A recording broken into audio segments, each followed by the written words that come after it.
Are you not performing like you used to? Is your wife unsatisfied? Wrong video. Wrong video. Are you tired of Googling bonsai tutorials? Can't afford expensive bonsai classes? Does your sensei laugh at you? If you answered yes to any of those questions, then you've come to the right place. We're going to show you in a simple 327-step process how we took this slab of rock and turned it into a bonsai rock composition. I'm Al. And I'm Phil. We're the Bonsai Bros.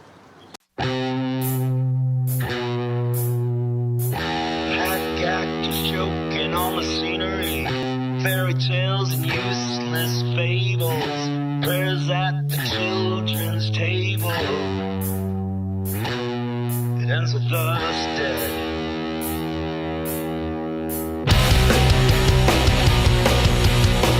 This is your welcome to the family. All hail the cult of the centipede, the church and then the steeple. Bring out the weak and feeble. This world that turns on the thought of you dead.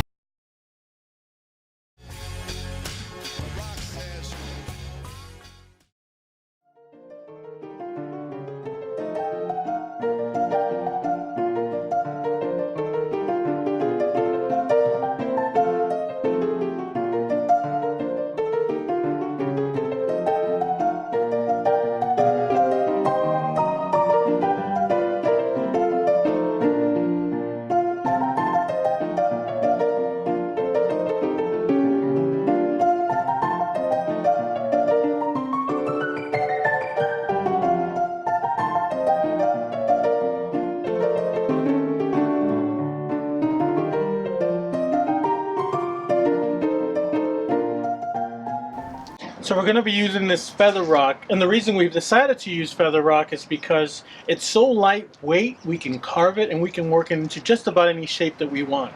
Another alternative to feather rock, if feather rock isn't available, is a tufa rock. I wouldn't recommend using anything like Mexican bowl rock because while it does look beautiful, it's also very heavy and it's very, very hard to carve. Not only that, but it's known to break.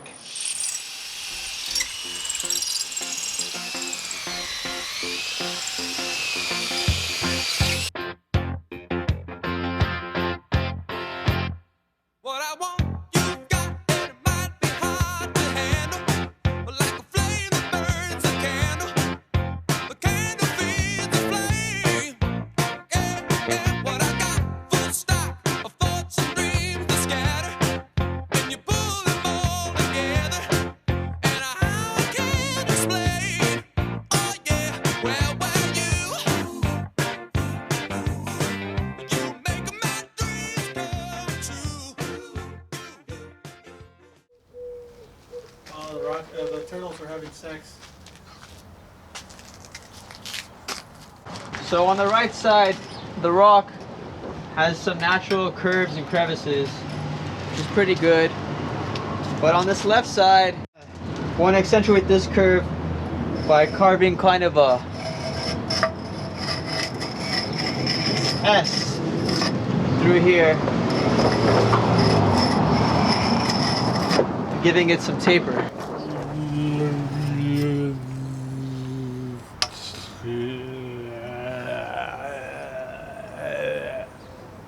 No, I'm gonna make it slow motion after. Oh, you want me?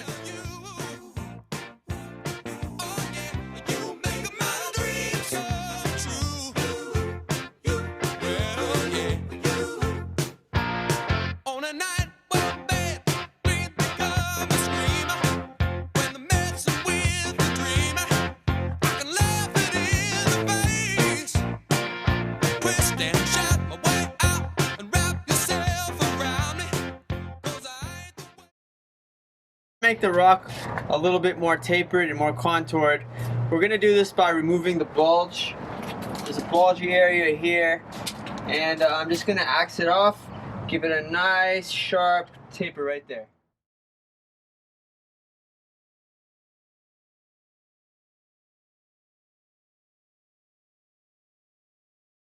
So the next step in our design process is determining how much of this rock we have to reduce, what we have to remove to achieve our overall design, and give it a more balanced feel. So at this point, we haven't quite decided how we're going to address the back here, and we're thinking about making this a new front because it's so interesting, whereas the front that we originally designed is a little flat. We're considering removing the top part of this and removing a large amount of the front here to sort of accentuate the rock, but also give it a more lighter feel to it.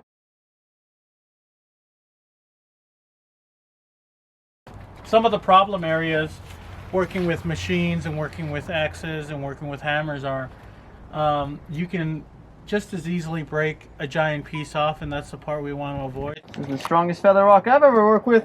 Shit. Yeah, that part is hard as shit for some reason.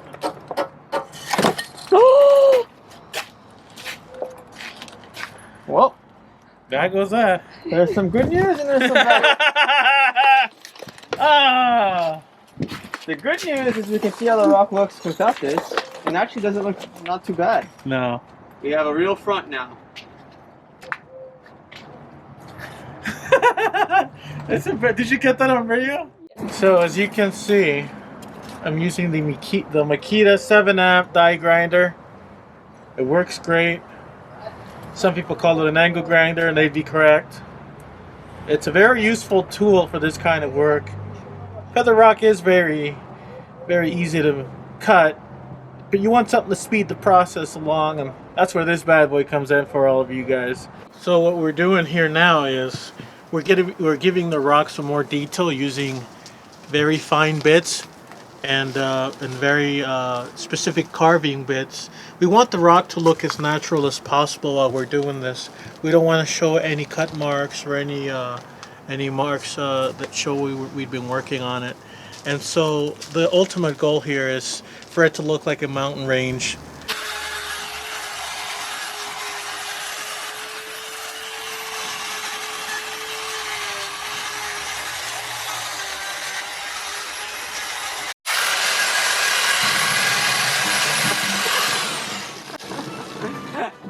Hey, poking me with a stick, bro.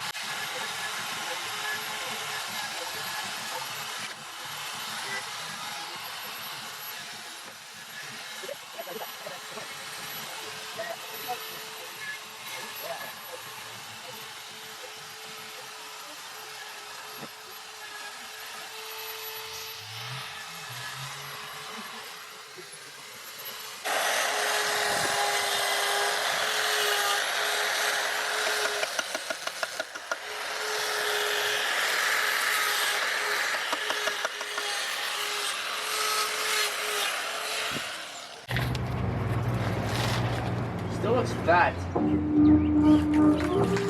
I like this one. Thin it out, Phil. Cut holes in it. What do you think it needs to be reduced the most?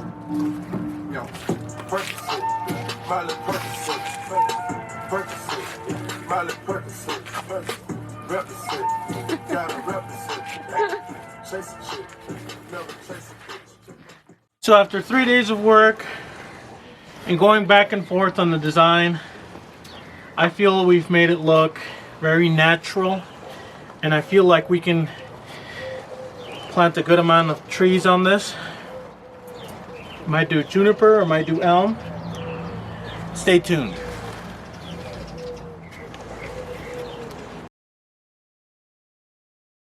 So the next step in this process, now that we've laid out the main design of the rock and we've carved out all the detail that we needed to do, is to add the anchor wires. We can drill into the rock, adding a copper or galvanized wire, something that'll take a long time to dissolve, and into every part that we want to add the tree to.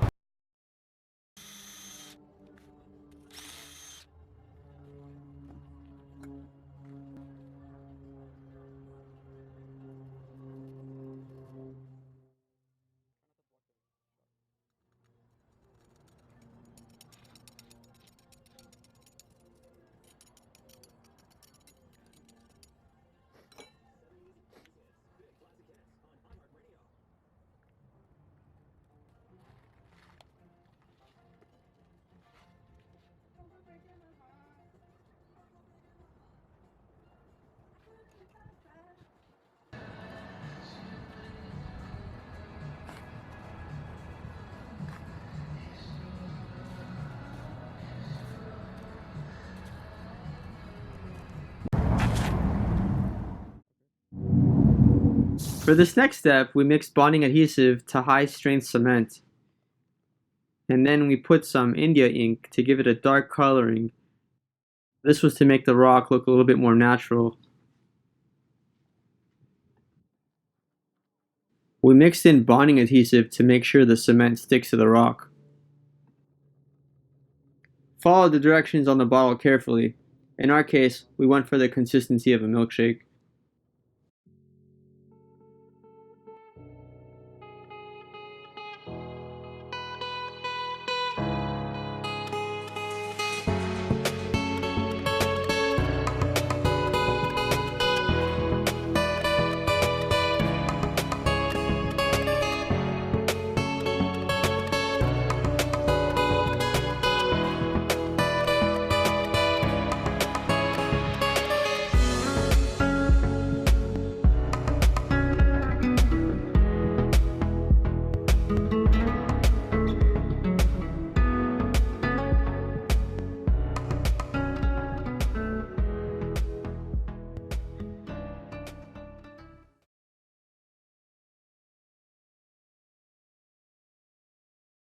So this muck we're creating is made up of equal parts sphagnum, peat, artist clay, the kind you use for ceramics, some water, and some moss spores. You want the consistency to be that of silly putty. You don't want it too runny and you don't want it too thick because it'll fall apart.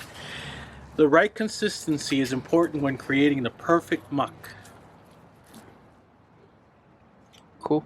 Now we're going to show you how we place the trees onto the rock. First, we take a chopstick and take off the excess soil from the bottom and the sides. This gives the anchor wire enough room to get around the root base of the tree. We did keep some soil around the root ball to keep the roots protected. Once you've prepared your tree, you simply put it into the hole where the anchor wires are and firmly twist the anchor wires around the root base to keep it in place. We decided to plant junipers because they're inexpensive and pretty hardy. In Southern California, it can get pretty hot, so you can expect to lose a few trees, particularly the ones at the top. We used one relatively big Chinese elm as an accent tree on the side. This is to break up the monotony of having it all as one species and give it a little extra flair. One final point about this step in the process is occasionally you want to take a spray bottle and spray the roots to keep them moist, particularly if it's hot outside, because at this point they don't have any muck or moss to protect them and keep in the moisture. We're using the muck that we just made, and we're going to be adding this muck to all the crevices and all the roots, and it's going to retain the moisture in the root ball, and it's also going to guide the roots where we want them.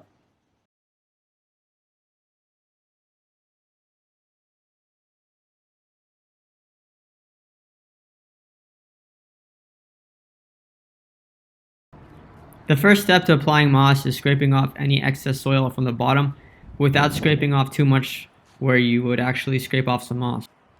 We found the moss by looking around the neighborhood and finding well-watered lawns. The moss will just grow on top of the dirt. And we used a spatula to scrape it off. The trick to applying the moss is to apply pressure to the perimeter, but not to press down on the middle.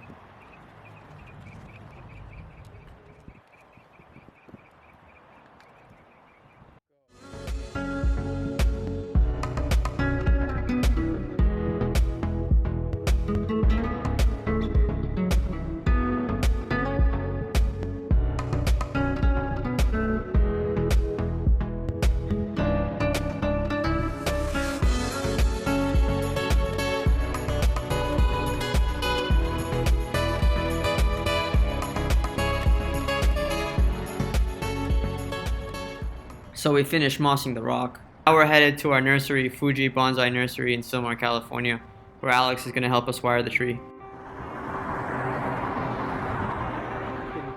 Gangster bonsai master.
I like the way that those little trees look hanging right there, Yeah. and through the canyon right there. Yeah, I like that side. So where are you gonna put all those These little pretty boys is mountain looking like goats a and deers and So we're done working on the rock for now. While it may seem that the branches are barren, the idea is to move them into position before the next growing season. Here's a closer look at the elm tree that we added as an accent tree. We expect the trees and the moss to turn much greener in the growing season.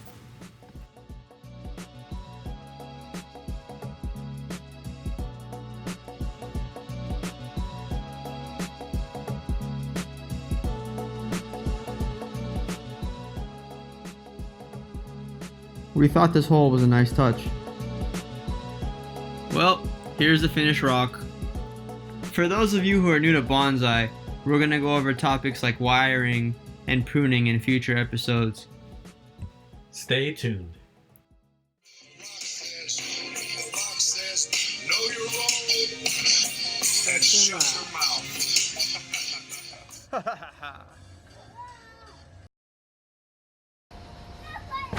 La la la. Ooh, got this undergrowth here. If you smell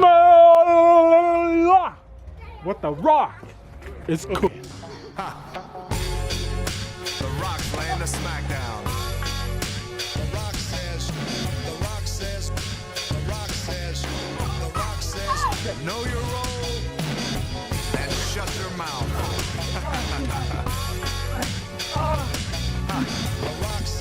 The Rock says, know your damn role.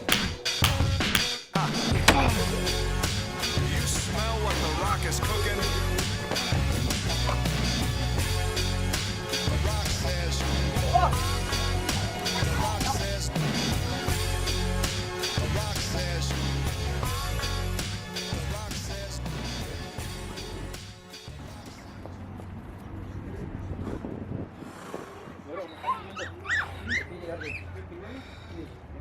That was weird.